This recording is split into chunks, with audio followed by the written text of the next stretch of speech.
What is up, everyone? I'm, of course, the one, the only, the Joker of Yu-Gi-Oh! Representing the Legion of Yu-Gi-Oh! Today, of course, I'm coming at you with a fluffy deck profile. It, of course, is Fluffal. So I haven't done a Fluffal deck profile in a really long time. And, you know, because it's coming to my 1 year thing, and Fluffals was, like, one of the top 5 decks that I was originally showing you guys, I thought, why not show you guys, you know, the Fluffals itself. And I was messing around on my computer trying to figure out how to make this deck broken, unlike my last version where I had heavy draw power, because draw and lock purge, you know, that whole card is a big thing. So I wanted to make a broken deck, keep it budget, and this is what I've been able to come up with. It makes me laugh, and I wish I could show you guys this deck in real life, you know, show you guys all the cards itself, but unfortunately, I'm missing 4 cards from this deck, which really is a sad thing, but oh well guys, it's just how it is. Now, I'm missing 3 spell cards, which of course Alex, the bane of my existence, no, the bane of Yu-Gi-Oh!, of course is holding out on me, but he's saving it for me, so when I get that, you're going to see some awesome deck profiles even more, and I'm missing 1 fusion monster, which himself doesn't even have. But of course, when we get into those cards, you're going to see them. And of course, this is a budget version, so keep that in mind, guys. If you want to change any of the cards in this deck, feel free to. I'm trying to keep this deck under $100 clearly, and I have been able to successfully do that, I would like to say. I would like to say, because all the reprints, the deck price of this is really low, especially on the main deck. So hopefully you guys are able to pick up a somewhat weird version of this deck if you really want to. But of course, it is Fluffal Nightmare, and I hope you guys do enjoy, so let's just get right into it, shall we? Some men just want to watch the world burn. Let the good times roll!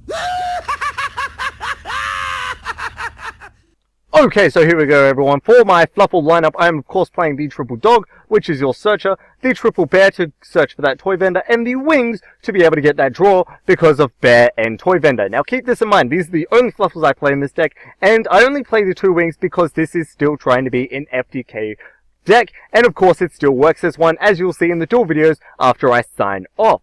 And of course, guys, this is actually, as I said, a budget version. So feel free to change any of the cards if you have some pricier cards, or if you've got some cheaper cards. It is completely up to you guys. Just try and keep in mind that I tried to build this deck under $100, and I successfully succeeded that.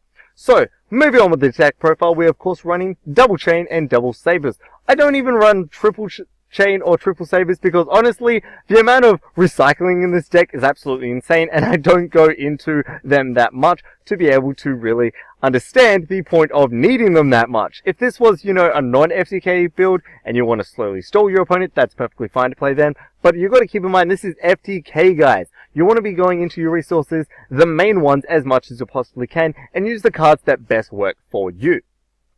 From there, we are of course playing the 1 Garnet as our Brilliant Fusion target, and the 1 Trick Clown also as a Brilliant Fusion target if we don't use Wings, because both have their awesome graveyard effects.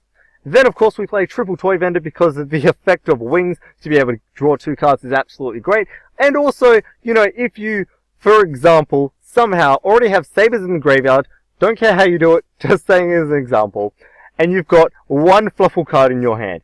You use the effect of Sabers to put that Fluffal card back on top of your deck, then you use Vendor, and of course, pitch 1 to then special summon, guaranteed, the Fluffal monster you just put back. Then of course we play the Triple Polymerization because it of course is Fluffals, double Frightful Fusion. Once again, this is an FTK build, so you don't want to be using too many of these particular cards. There's a hard once per turn. Then we of course play 1 Frightful Factory because the combo extender is absolutely great.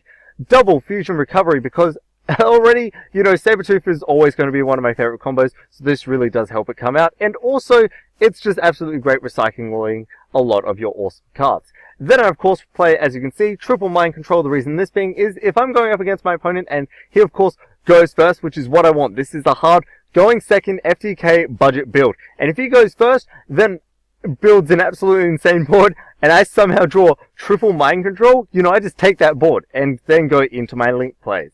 Then I, of course, play double Foolish Barrel of Goods. Once again, it's a hard once per turn, so you don't want to be playing 3 of these. But, of course, I use this to send Toy Vendor to get that search. Then I, of course, play triple Brilliant Fusion because just the additional summon of Seraph is absolutely great. Triple Power Desires for that awesome draw. 1 Regeki, 1 Dark Hole, 1 Foolish Barrel, and 1 Monster Reborn as my one-offs. Of course, board wipe. send in Trick Clown, Wings, or Edge Imp to the grave to all use their effects, and of course Monster Reborn to bring back any awesome card that I want back, or just steal an awesome card that I used off my opponent's board from Mind Control.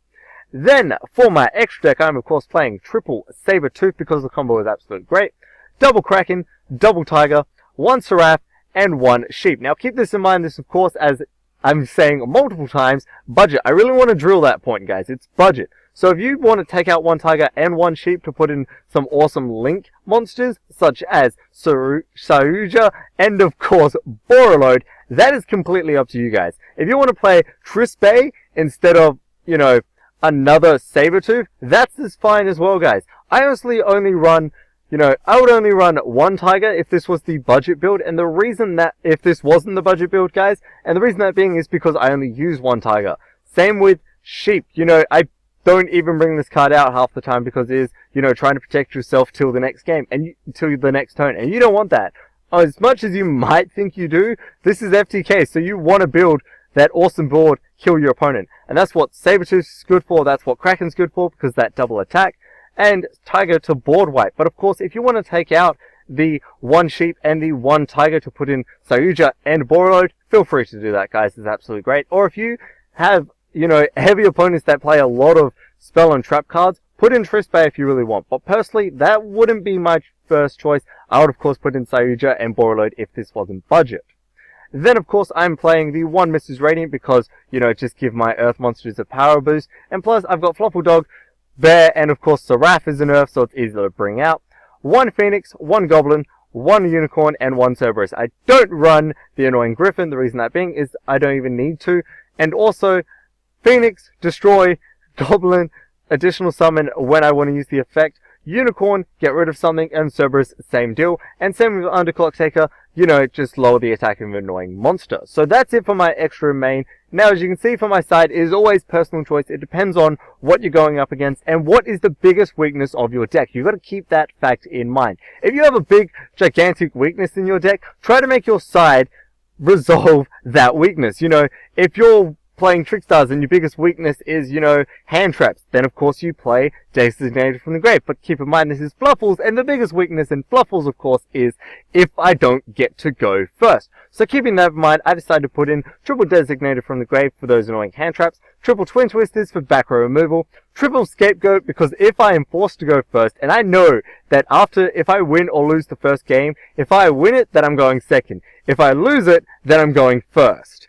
And if that's the case, I'm going to be putting in Scapegoat to go for those awesome plays. Same with Link Spider, just for the Scapegoat target. And then, of course, the Solemn lineup, because it's just absolutely great if I'm forced to go first. So this is why I play this deck. It works absolutely great, as you'll see in the duel videos just coming up in a minute. But before I show you guys, I am, of course, going to just say, as always, if you guys like this video, just comment down below that you did. Give this video a big thumbs up. If you want to see more content like this, make sure to hit that subscribe button. And, of course, as always, I hope you guys just keep enjoying the game of Yu-Gi-Oh! Whatever TCG you play. And, of course, till the next one, that's it for me, guys. The Joker of Yu-Gi-Oh! Signing off, and I hope you guys enjoy these duel videos coming at you right now.